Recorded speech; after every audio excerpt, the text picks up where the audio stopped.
Welcome back. We are going to do another episode of the Denial of the Day podcast. And I'm here with Batman himself. Chris, are you here? I'm here, everyone. Good to see everyone. Chris is in the room now. Just I'm welcome, my here. friend. Thank you. Thank you. Hey, man, you work so hard and run around all the time. It almost seems like your hair is on fire. Yes, that's why my beard got burned off. Oh, the beard got burned off. Okay. But Well, no, I like how you brought that up because that's kind of today's topic. okay. Um, we're gonna talk about fire claims and Yeah, kind of just the complexity with these fire claims. right. It's not your normal claim. They're actually a lot more complex usually than even like pipe bursts and water They are claims. so So, complex. There's so much going so on complex. in each of these fire claims that we work on. There's so many moving parts, so many different people. There are Mhm. more people that are involved. There are more things that go into it. It is confusing. It's exhausting. It can be a Mhm. lot for the insured. That's why we always say get us involved sooner than later, bellatorclaims.com, because Chris, speak to it, my friend. Yeah, so realistically, I mean, believe it or not, we do actually get involved a lot of times at the very beginning of these, which is smart. Everyone needs to Right. reach out, just so we can navigate the ship for you because again, there's Yeah, so many different for moving sure. parts. You're going to have the fire department involved. You're going to have an investigation involved. Make sure that there was, Yeah. nothing improper that happened, basically. Right. So, So let me just hop in here and just mention the fire investigator from the fire department. Every fire claim I've ever worked on, they're involved because they're trying to figure out, hey, what's going on? Was there mhm, arson involved? Was it some sort of other person that might be responsible for it? So they do their own investigation, which is great. Sometimes the insurance company will take their investigation and be like, okay, great. Other times, and this is very important, other times the insurance company will hire their own fire investigator. And when that comes mhm, up, or if that's the scenario, you better get us involved, or we better have already been involved because now the insurance company is trying to figure out a way to not pay your claim. We don't want that. We then could mhm, also, before anything is moved in the claim scene, okay, that claim scene is ours. When you hire us, we work that claim scene. We tell everybody stay away from it unless we're present with you to be able to go into the claim scene for safety reasons, but also we don't want anything to be moved. We do a mhm. lot of documentation with 3D cameras so we can go back and look at that. But if the insurance company hires a fire investigator, you better start looking at getting a fire investigator as well.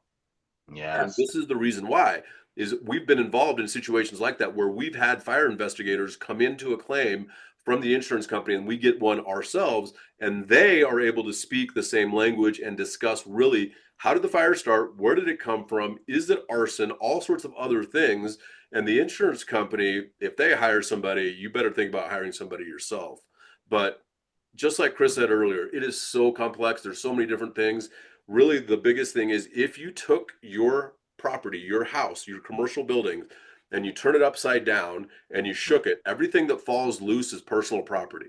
And we will help you catalog all of those things and Mhm. bring in our experts within our company or elsewhere to make sure that everything is getting documented and taken care of properly because that will go against your personal belongings, private personal property portion or a portion of your claim.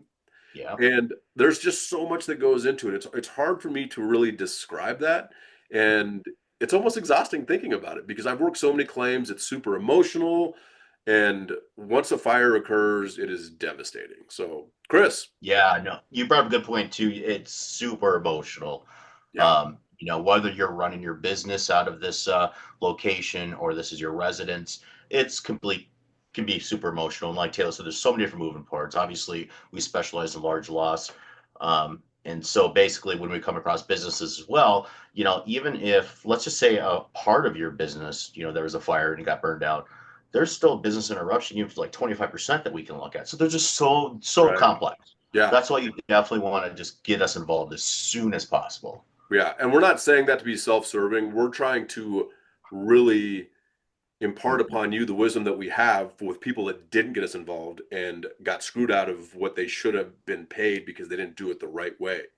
And Yeah. that's the biggest thing. And so Chris brings up something amazing. And I'll just let you kind of speak to it a little bit, Chris. We've talked about it on Win Your Claim Wednesday. but we Mhm. got involved on a fire claim that was a commercial property, and Chris was able to, without getting into too many details because we don't have time, but Chris was able to really help this insured get about $94,000 that they weren't expecting from business interruption insurance. Chris, you want to speak to that a little bit and then we can wrap it up?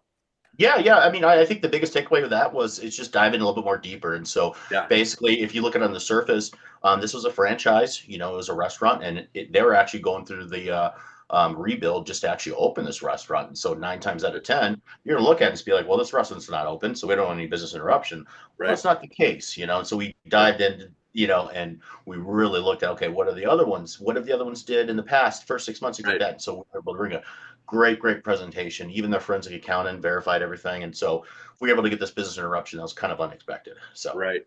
And that's a big deal for a business that was expecting to open. I think they were about 2 months from opening and then had a correct. devastating fire and then got an extra $94,000 from their insurance that they weren't expecting. That's the biggest thing that I want you Mm-hmm. to understand is that's what we do. That's our expertise. We can go in and look at the policy and the coverage and compare it to the claim and say, hey, look, I think, from our opinion, we think you're owed for this. And we fought for it. And the insurance company pushed back like they normally do and said, no, no, no. Chris persevered and pursued it and got $94,000 for the insured. So contact us today, bellatorclaims.com. We know fire claims can be extraordinarily devastating and confusing and complex. So contact us first and foremost, bellatorclaims.com. See you, everyone.